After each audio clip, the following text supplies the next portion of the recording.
Since Kurara's release, I've been waiting for Chiori's, and it's finally here. While her style may be SS tier, it's time to take a needle and thread to stitch together the perfect build and make her damage match.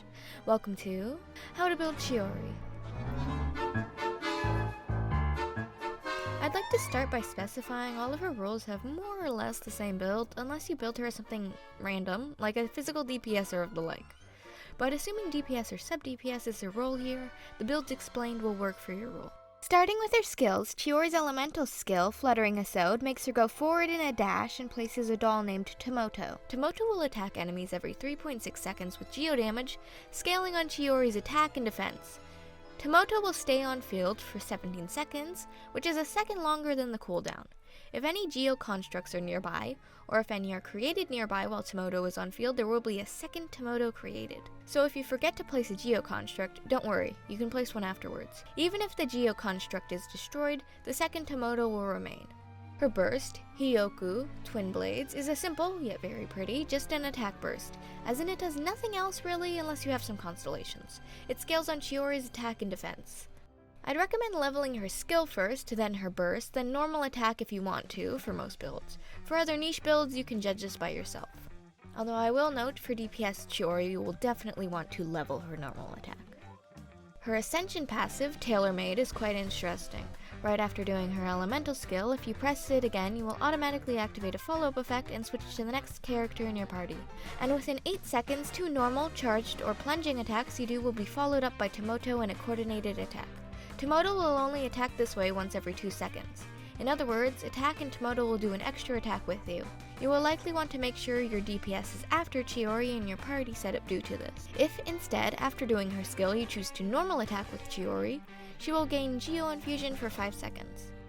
Her second Ascension passive, Finishing Touch, makes it so when any party member makes a Geo construct, Chiori's Geo damage is increased by 20% for 20 seconds. Her Exploration passive, Brocaded Collar's Butaceous Silhouette, makes it so if any character is wearing a non-default outfit or a non-default wind glider, all party members' movement speeds are increased by 10% outside of domains or domain-adjacent areas. I also think the disclaimer that it doesn't attack is kind of funny. Her first constellation makes Tomoto's AoE increased by 50%.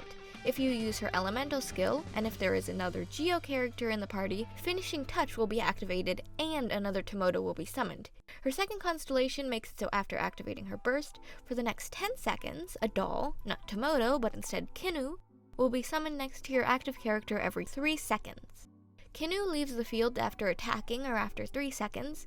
Kinu does 170% of Tomoto's damage and is counted as elemental skill damage. Her fourth constellation makes it so for 8 seconds after activating Tailor Made, if your current active character hits an opponent using a normal charged or plunging attack, Kinu will be summoned. You can summon 1 Kinu every second in this way, and up to 3 Kinu dolls may be summoned this way during each instance of either Tailor Made's effects. This can only be activated once every 15 seconds. Her sixth constellation makes it so after you activate a follow-up effect to Tailor Made, Chiori's elemental skill cooldown is decreased by 12 seconds. In addition, the damage dealt by Chiori's normal attacks is increased by 235% of her defense. Now that we've established what the fabric is made of, it's time to actually take a thread and stitch it together. In other words, artifact time. Her best set is Golden Troop. If you don't want to farm for a new set, Husk of Opulent Dreams also works, but I'd go for Golden Troop. Do note for DPS Chiori, Golden Troop works better when Chiori is not on field, which may lead to her needing to be off field for longer than you normally would if you choose Golden Troop with her as a DPS. Personally, I'd use 2-piece sets with DPS Chiori.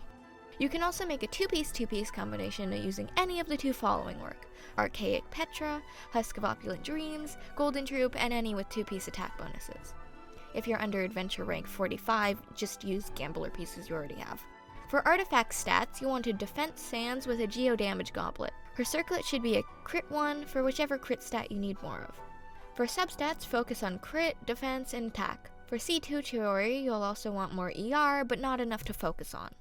Next embellishments, weapons. For 4 stars, Cinnabar Spindle is a top choice alongside Wolffang and Finale of the Deep. There are some other good ones, but I'd A, only recommend them for DPS and C2 Chiori, and B, recommend the other 3 first, even with DPS Chiori. But the other decent ones are Fleuve Cendre Ferryman, I can't speak French, and Festering Desire. The reason they're demoted is because they're both ER. For fancy schmancy 5 stars, Yuraku Misujiri, her signature, is the best 5-star for her. If you have it, you can also use Splendor of Tranquil Waters, but the second part of the effect will be near useless. I would not pull it specifically for her. Just get her signature. For 3-star weapons, you can use Traveler's Handy Sword, which is from chess and 2 Mondstadt quests only, for those of you who have never heard of nor seen it. You can also use Harbinger of Dawn, which is what I did. If you don't have any of them, you can also just use one with a nice substat and ignore the effect. And finally, the models for the ensemble, or in other words, the team. This depends on her role. If she's not C1, you'll want anyone with a Geo-construct, like Zhongli or Ningguang for his second Tomodo, as just Noelle won't quite cut it. Please note Gora's flag is not a Geo-construct. She's kind of hard to suggest pairings for, as she's truly works with literally anyone, sub-DPS. For sub-DPS Chiori, I'd recommend Ningguang, Geo-Traveler, or Ito as a DPS, as they all have Geo-constructs. If not them, any Geo DPS will do, but you may want to use Albedo as a sub-DPS, or Zhongli as a shielder. You could even use Ningguang as a support instead. If you want Crystallize, you can use any character who is into Anemo, Geo, or Dendro, and applies their element well. Characters like Mona or even Farina are great for such a role, as they also have support capabilities, or they are supports. Really any basic support character can work, honestly. Gora is also a great support for any Geo team, though he works best with 2 other Geo characters alongside him. For sub-DPS Chiori, if you really want, you can straight up ignore her geotyping, honestly. It may not be the best meta-wise, but it would work. A lot of people pair her and Zhongli in otherwise completely irrelevant to Geo teams. I wouldn't ignore her typing for DPS Chiori though. For DPS Chiori, a lot of my notes carry over from sub-DPS Chiori. Gora is a great support for Geo, Yunjin's a great support as well, and so on and so forth, as has already been established. Really any Geo team you may have made before will likely carry over for usage with Chiori. You can also check HoYoLab's lineup simulator, sort by Chiori, and see what other people use for their teams.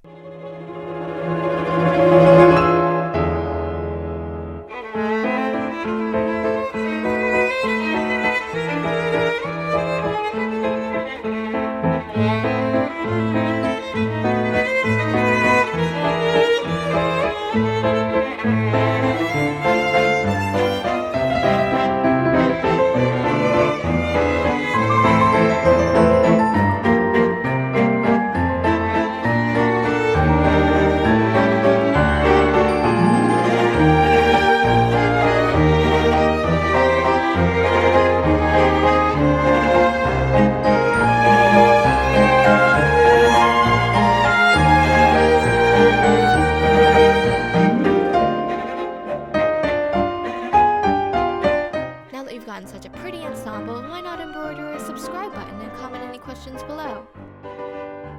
Lore fun fact, she often draws her drafts for designs on menus, leaves, or even her own clothing.